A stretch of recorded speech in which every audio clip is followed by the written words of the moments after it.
suicide is usually made because we want to avoid our own emotions. So we get to a point where our emotions are so powerfully negative, like grieving type of emotions, that we feel we're not allowed to feel, and usually that's due to projections of our family or friends or both, or our environment, that we feel we're not allowed to feel those emotions. And so we then make a choice to decide to die because we believe we're not going to feel our emotions when we die. Right? The truth is actually you will feel your emotions when you die. And it will be exactly the same emotions that you felt when you were alive. Because there is no seeing of death actually. See, there's a lot of concepts on the earth today about if I die, all of a sudden I become this enlightened being.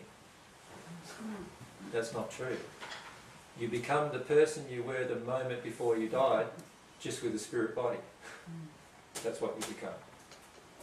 Nothing else. You have exactly the same feelings, exactly the same thoughts, exactly the same beliefs, with a few modifications because now you know there's no death. Right? But you have exactly the same emotional condition. Are the memories still there? Everything's still there. Memories, there'll be even more memories. Because you'll remember all your sleep states at some point as well. Physical illnesses still go with you too? All of you will imagine yourself to continue to have these physical illnesses. You will imagine, I say imagine it, because it's your emotions that have created them. You don't have to cook, You don't have to, yeah, there's a few changes. You don't have to cook, you don't have to clean. Lots of the girls felt that was good. All those kind of things, right? But you will still be the same person essentially, just without a physical form. And emotionally, you will certainly be the same person because the emotions are in the soul, which is the real you. So, when a person who suicides, often they're trying to get away from their emotions, and the end result is they actually feel more emotions plus one additional emotion, which is a guilt about their own death. No free lunch. Yeah.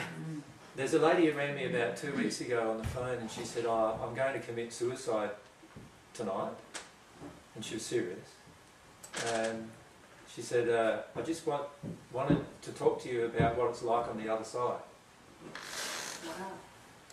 She rang me because she wanted to have some reassurance about life on the other side. And I told her the truth about suicide, and that is, not only would she feel as bad as she's currently feeling, but she would have no one around her who could probably help her, or she won't recognise that she's got people around her to help her. And on top of that, she's going to feel guilt about suicide. And she had 2 children as well, young children. And so we discussed all of that. And what it got down to was this huge terror about feeling any of her own emotion. So that's the cause of suicide generally, this huge terror of feeling any of their own emotion.